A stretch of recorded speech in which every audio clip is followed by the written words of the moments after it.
Welcome to the Filmsteins, the double featured podcast. Join us as we unravel the interwoven experience of the continuous conversation of cinema. Take part in pairing movies with their cursed counterparts, movies that share DNA, or even pairing questionable duos by joining our Patreon at patreon.com/Filmsteins. We offer tiers at the $1, $5, and $20 level, where the $5 tier will grant the ability to request films for the discussion. So grab some popcorn, sit back, and get ready to join the 100-year conversation. This is the Filmsteins, where movies are more than just entertainment, they're an experience. They're an experience. All around you.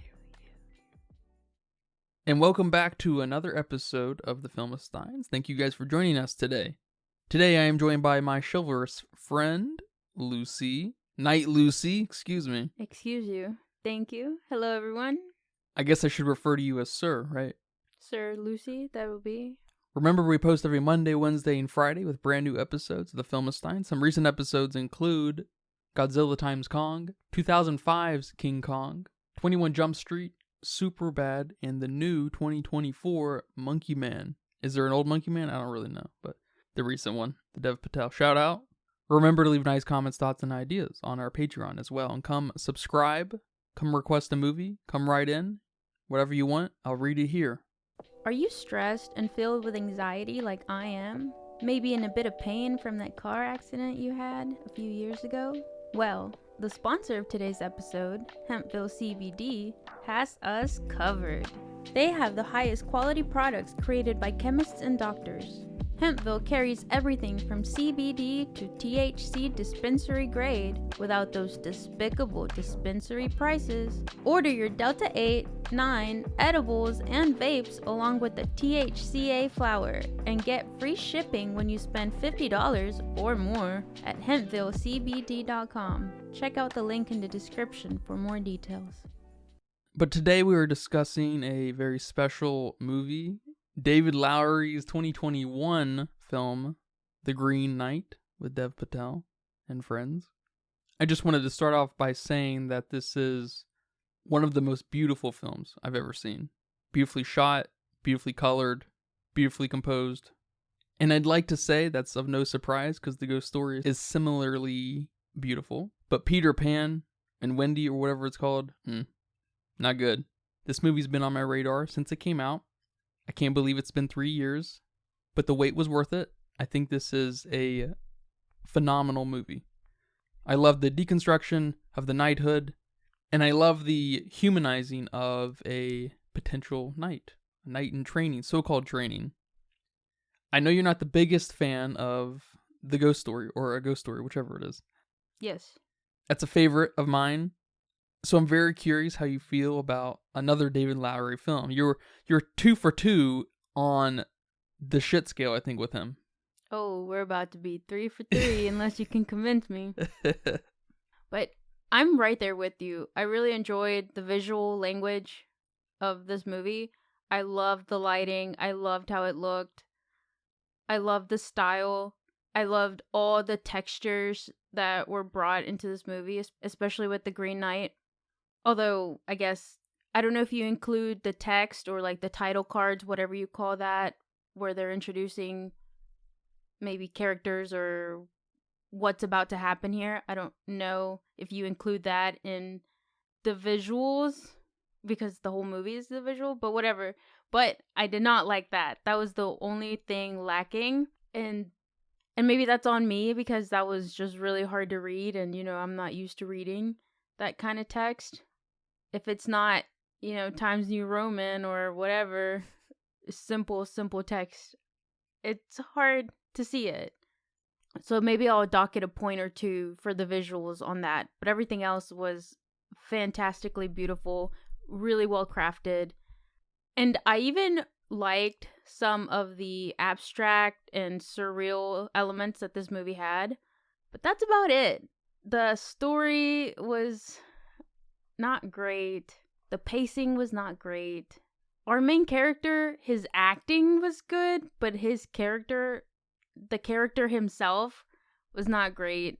And most importantly, and maybe this is just a big miss of mine, the lesson that we're supposed to learn from here was either so simple or just completely went over my head. All right, there's a lot to unpack there. And I don't think you're totally off base, maybe in its simplicity. And having problems with the structure might just be the nature of the kind of lesson learning, tribulations, trials of what we expect someone like a knight to go through, or a potential knight to go through. You have to be on board with the legend of it, the just straight up story of it, and I guess the inevitable 5 virtues of the knight. Well, I guess, first of all, are you familiar with the 5 virtues that ultimately define honor? I'm pretty sure I could maybe guess them, or maybe have an idea of what they are. You know, there's enough out there for someone to be oblivious, but I guess I'm not super familiar. I couldn't, explain it to someone else. Let's say that. You can identify the chivalry without, being able to maybe tell you about the details, right? Yeah, I could make a C on the test, but can't tutor anyone on it. All right, so don't want to get too lectury, but we have generosity, courtesy, chastity, valor, and piety. I guess it's worth asking too, how do you feel about the quest-like format of storytelling? I thought a lot about that because I was trying to debate if that was my problem here. I know one of the films I compared it to, having watched somewhat recently, I guess, that I didn't like, and it fit that whole kind of journey, epic story, was maybe The Northman. And I did not like that movie at all. So I was thinking maybe I just don't like those types of movies.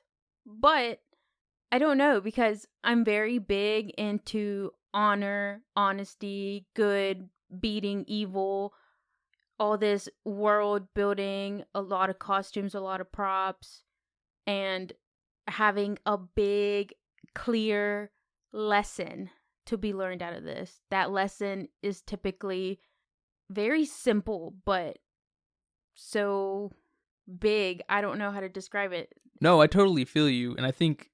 So I like all that. So I don't know. I don't think that's my problem. Sounds like you'd be a little bit more of a fan of the original work, Sir Gawain and the Green Knight from the 1300s.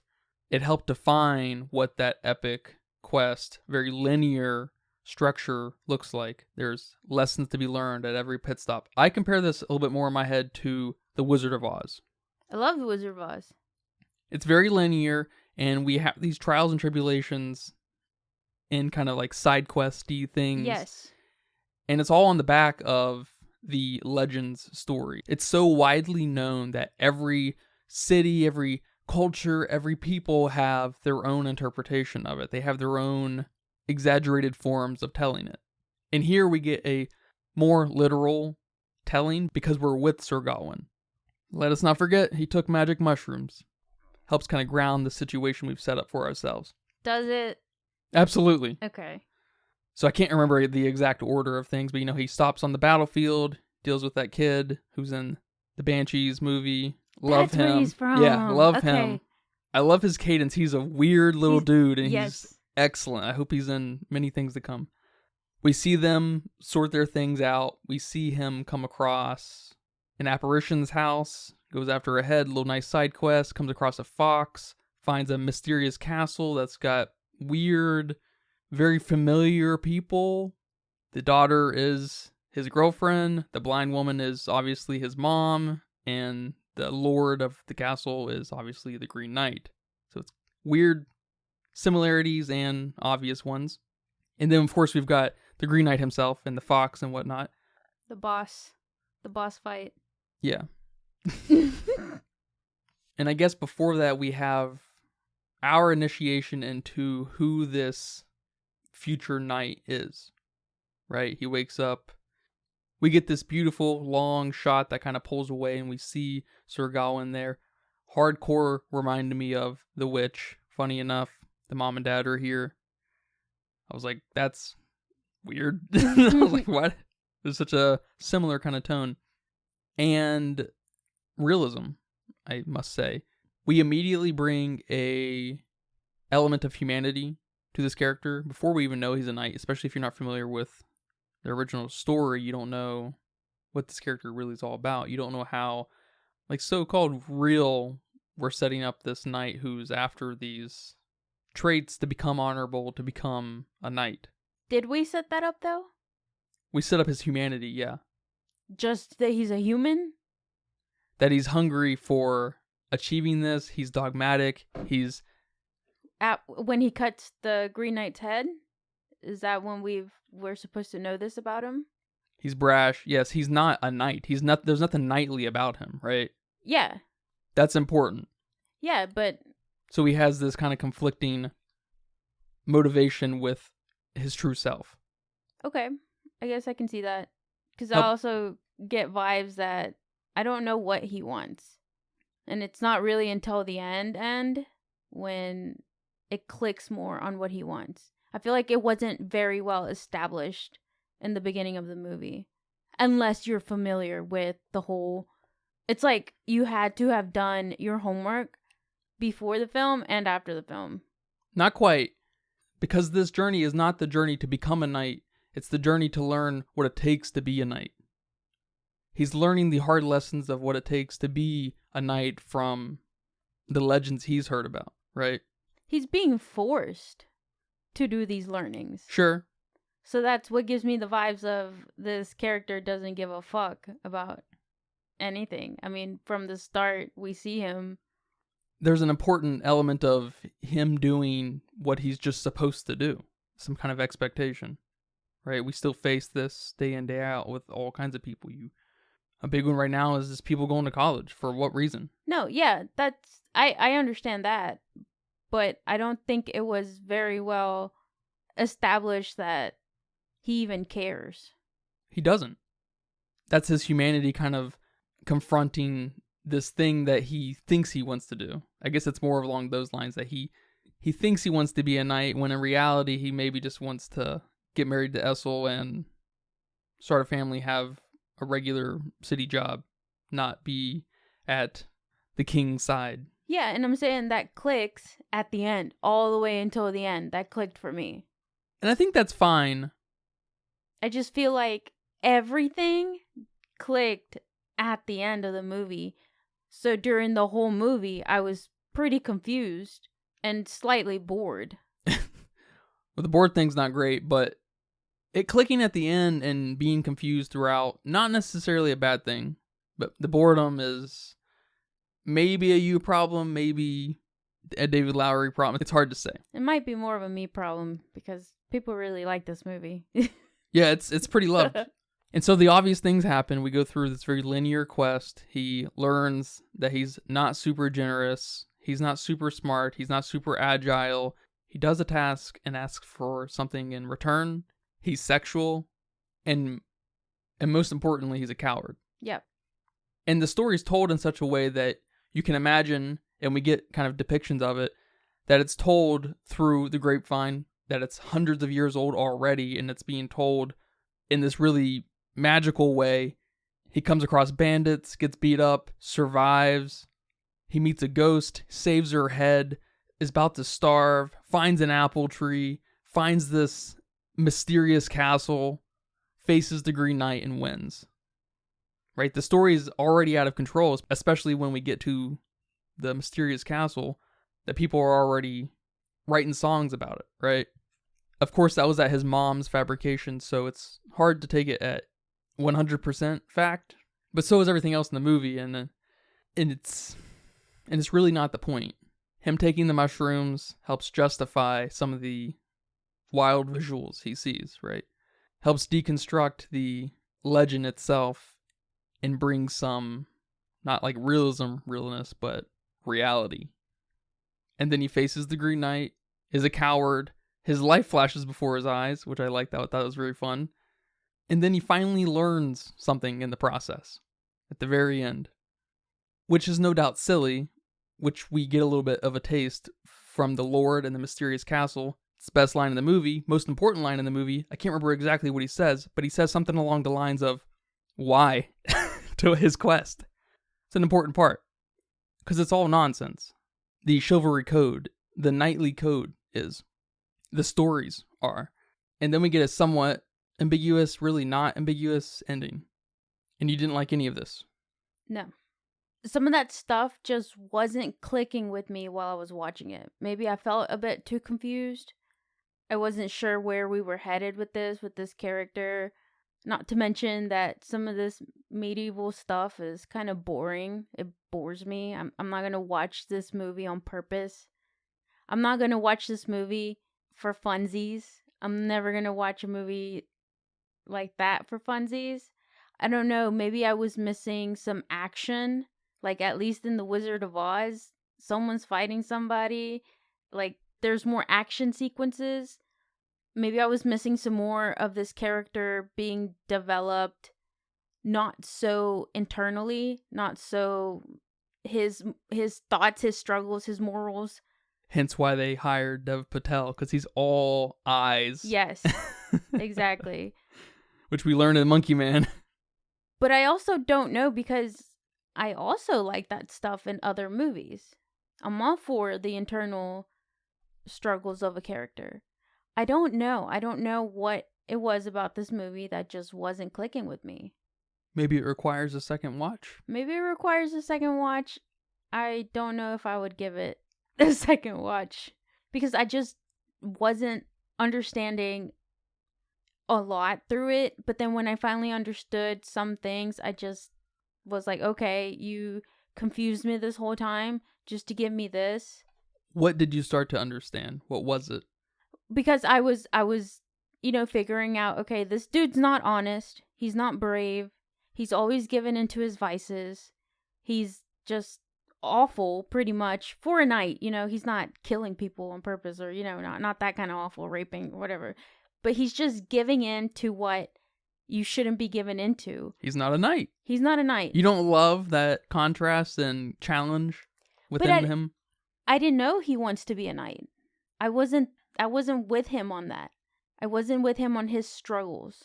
Yeah, if you're not sold right off the top of him, it's not that he doesn't want to be a knight or does want to be a knight, that it's just expected. And like you said, he was kind of forced into it one way or another because he's family. Right.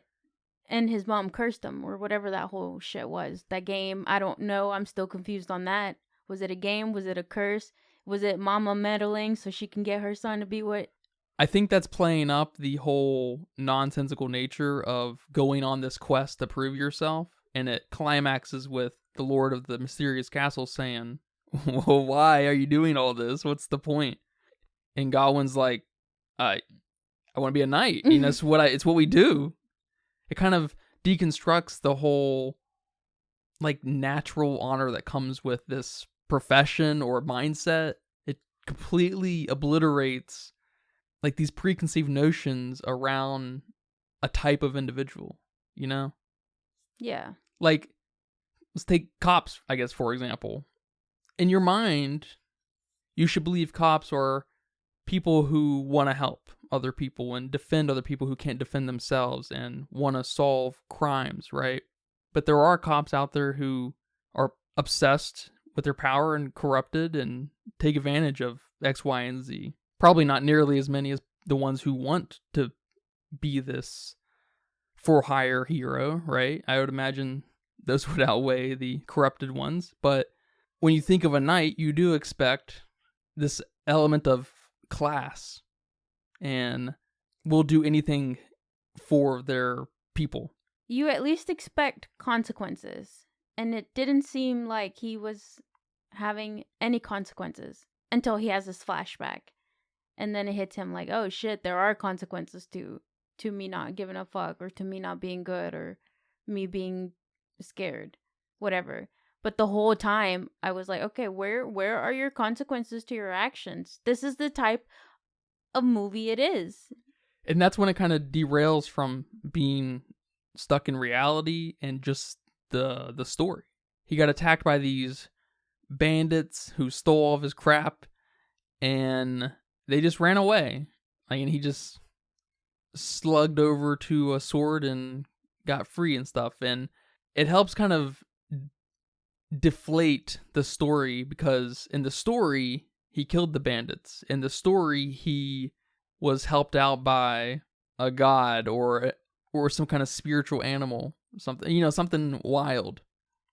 You can see in the story that, before he sees that fruit tree or whatever, when he's hungry, he's not the hungry one, but the fox or his companion is the hungry one, so he's finding food for that one, right? But in reality, he is hungry.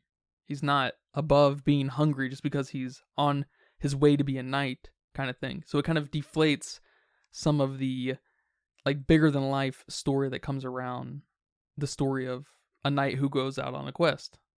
And there's no doubt this weird magical element to this world that helps and hurts it maybe in some ways, because you would expect maybe because it's a magical world that there would be even crazier consequences, but he doesn't get a lot of consequence. But just like the end, whether you think he died or not, it's not what's important. It's the lesson that he didn't learn. It's what's important. Right. So you gotta... That's what I'm saying. It clicks at the end. Okay. It clicks at the end, but the whole time, what do you just want me to lay there until the end, David? I guess it's a definite double watcher for you. It's funny. Because it also gave me a Christmas Carol vibes, where the ghost of the future, whatever he's fucking called, shows him this is what your trajectory of life is. And then that's when the person, Scrooge, is like, oh shit, I need to change my actions. I need to, be a better person, whatever, so that doesn't happen to me. It gave me those vibes, which is where that simplicity comes in. And okay, you put me through all this just to tell me that he kind of learned his lesson, because I don't know if he did. It might have just clicked in that moment before he's dying, and then he's back to... Well, that's all a story is, though. So we definitely have to take him at his word at the very end, and that he learned something. But the whole time, he's so not reliable that I don't know if I'm going to believe him. Maybe I need to trust my character a little bit. Now I need to trust him that he's a knight and he's going to be honest. Well, that's also kind of the point, right? Because he's a knight in training. He should have been trustworthy from the very beginning, but he never was. And so, you're not supposed to be rooting for this guy. He's not a hero. We know that immediately. He's too human. It may be a little bit of a turnoff, right? Yeah. He's scared in the beginning. He's not happy. He spoke with the king, King Arthur, about whether or not he should do this. You don't think I should actually go, do you? And King Arthur's like, well, yeah, it's going to be good for you, son. Which I love that King Arthur was, in a similar way, treated like a human being. He was old. People didn't bend over backwards for him. He got sick, right? He was in bed, and he was in his nightgowns when he knighted Gawain during his flashback, right? Or flash forward, I guess. There was an element of human there that I like a lot, and helps kind of sell the reality of it and deconstruct the perceived royalty and just godlikeness between these people. Because it's really kind of a switch and bait too, because in the beginning when they're having their meeting at the round table, it's very big and loud. You got all these guys around, the king and queen are at the center, and the Green Knight comes in, and it's just a very, I don't know, Game of Thrones kind of moment. And then it immediately becomes silly with the game. Does it take itself too serious? Maybe, but so does the knight. So I don't know. It's a funny thing, and the Lord at the end, in the mysterious castle, asking why it all matters. Why does it matter to Gawain? Just confirms, what I was feeling the whole time. In the story of becoming the knight, the application of it doesn't prove anything about you. It's just an assembly line thing where, can you even trust it? And of course not. It's all the knights across all time are humans, and they all deal with the human condition, which involves being a coward at times, caving to sexual desires at times. We didn't even mention his piety. Does he even believe in God? That's fine if he doesn't, but can he be a knight without that? I'm not sure. So I think you're feeling the right kind of frustration, actually. But it sounds like it may be having a hard time justifying why this movie is the way it is. Yeah. Because my frustration that bothers me a little bit is, why is his mom doing this? Why is his mom initiating this whole quest? I don't know. I don't know why half of what happened in here happened. I don't know why some of these characters are even in this movie. I don't know the importance of half of these people in here. I don't even know their names. Yeah, I don't either. Arthur, King Arthur. That's it. The Green Knight. And Guinevere, I guess, was his wife, right? The queen. Did Gawain die at the end or not? I think he did. But who knows? I think he definitely didn't, because of what the Green Knight said in his little smirk. And what he said in the beginning in returning the favor with a decapitation or a nick or whatever. He made it seem like it's not going to be equivalent to whatever was given to him. Oh, I thought he made it sound like it was equivalent to whatever you do to me, I'm doing to you. And then at the very end, he says, now, off with your head, implying you may leave with your head. But obviously it can go the other way, famously, right? From Alice, and maybe somewhere else, but definitely famous because of Alice. I'm going to cut your head off. But he smirks, and then he said, off with your head, sort of playfully. Mm-hmm. And one other thing that kind of is living with me, and I can't quite place my finger on it, is when Gawain's looking at the camera, I think, and says, I'm ready. It feels very fourth wall-y, and I can't tell what that is about. There might be a moment of him kind of speaking to God in that moment. That's where his piety comes in, maybe. He's not speaking to the Green Knight. He's telling God, I'm ready to die. Ready to come see you. Not selling it for you, man? No. No, you're not selling it. Because there's so many things here that are just like, why did we need to be told this way? The beginning, I get. The end, I get. But the whole in between, I don't get. What's the point of the fox? What does the fox represent? And the whole point of the forest where he gets tied up and with the bandits, and the girl that he saves her head from the lake, and at the end with the lord and the lady, those just went on a bit too long to show us that he's not a knight. And the giants, I guess those were just the shrooms. All right, cool. That's maybe what took me out so much of the movie, that I didn't get to enjoy the rest of it. The why this is even happening. Why did David Lowery decide to give this version of Sir Gawain? Especially that last one. And it seems like that was the most important one, with the lady and the lord and them looking like other people in his life. I know that's important, but it just went over my head. Especially when he told him, like, I'm gonna go hunt for 3 days, and whatever I give you, you must give me in return in the castle. Like, what the fuck?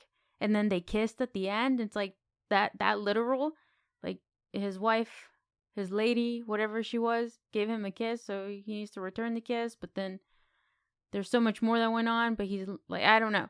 It's like all that just for that.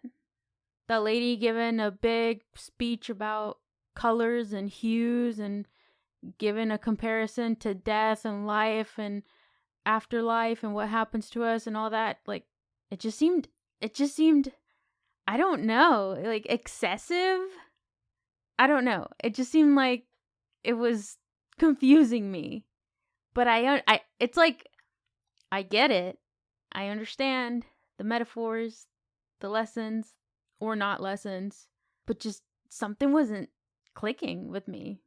The way it was told, all the middle meat was just not clicking with me.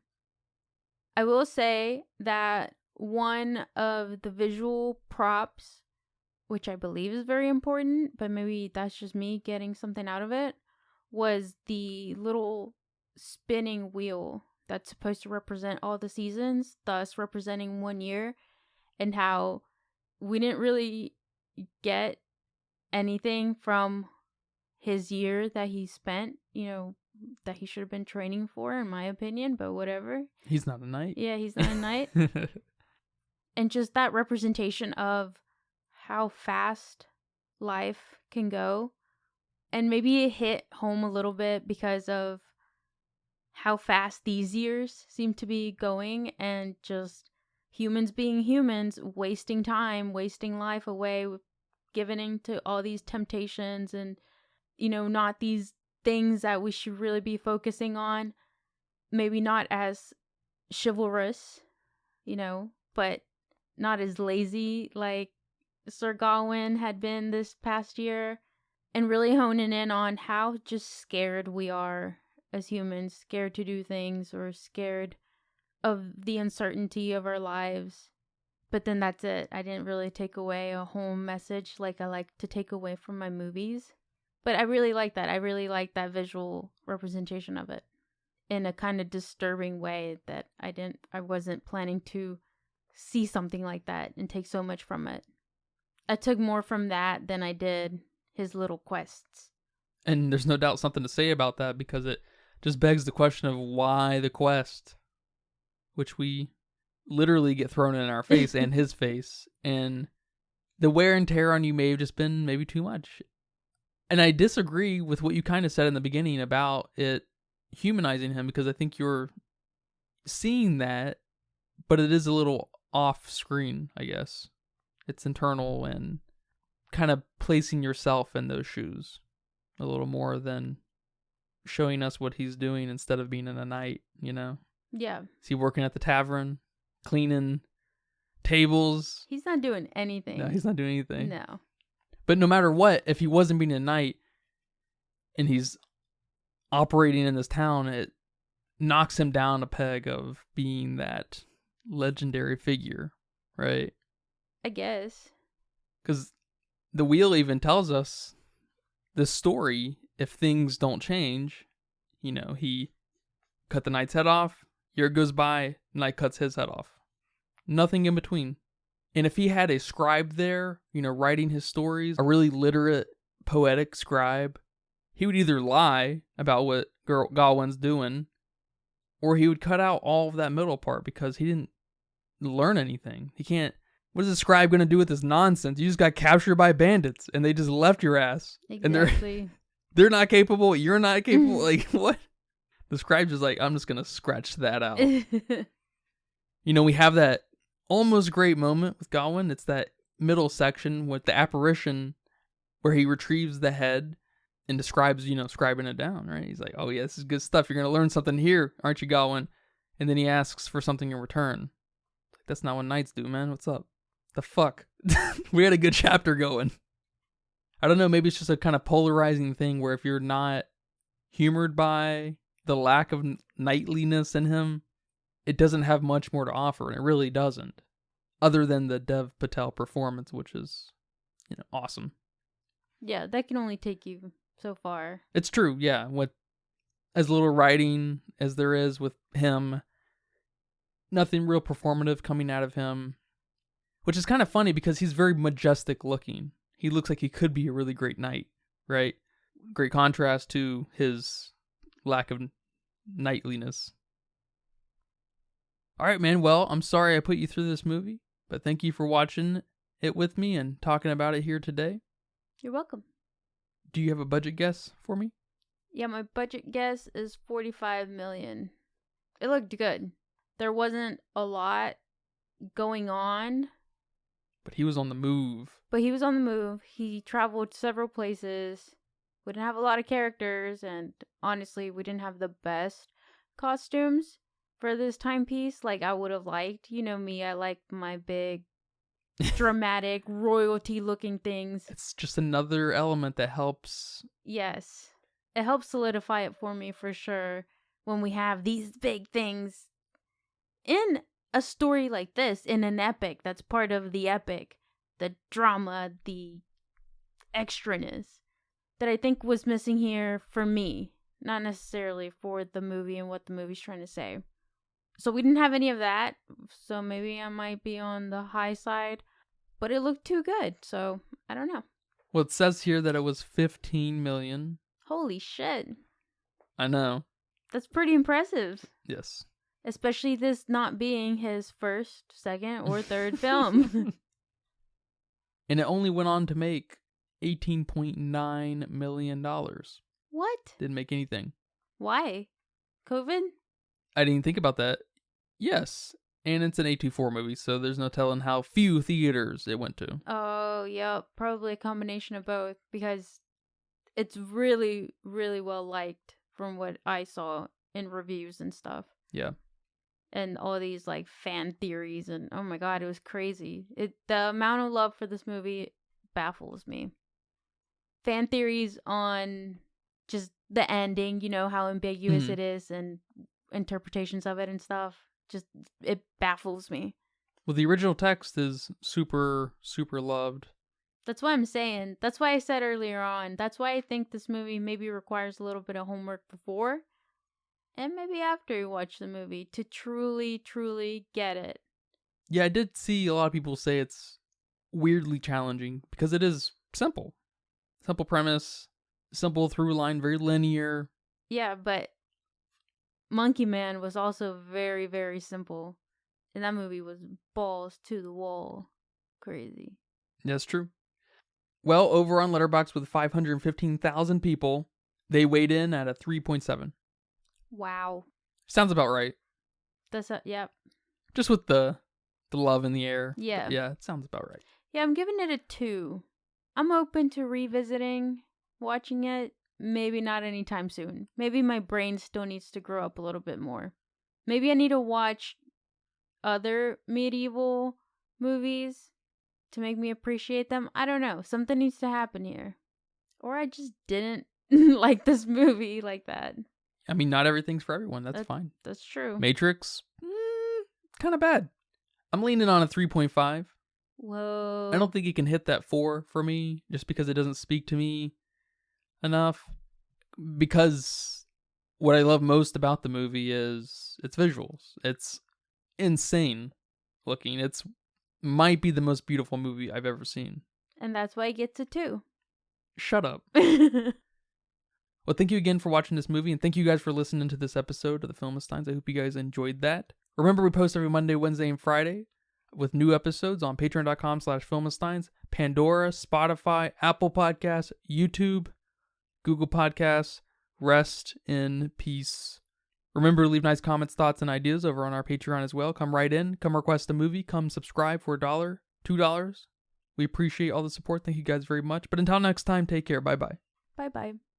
And that's a wrap for today's episode of the Filmistines. Thanks for tuning in and joining us on our cinematic journey. We hope you enjoyed the discussion and gained new insights and perspectives on the world of movies. Don't forget to subscribe to our podcast on your favorite platform, especially Patreon, at patreon.com/Filmistines, and follow us on social media for more film-related content. We love hearing from our listeners, so if you have any feedback, suggestions, movie recommendations, or book recommendations, please feel free to reach out to us. Until next time, keep watching, keep loving the magic of movies. This is the Filmistines, signing off.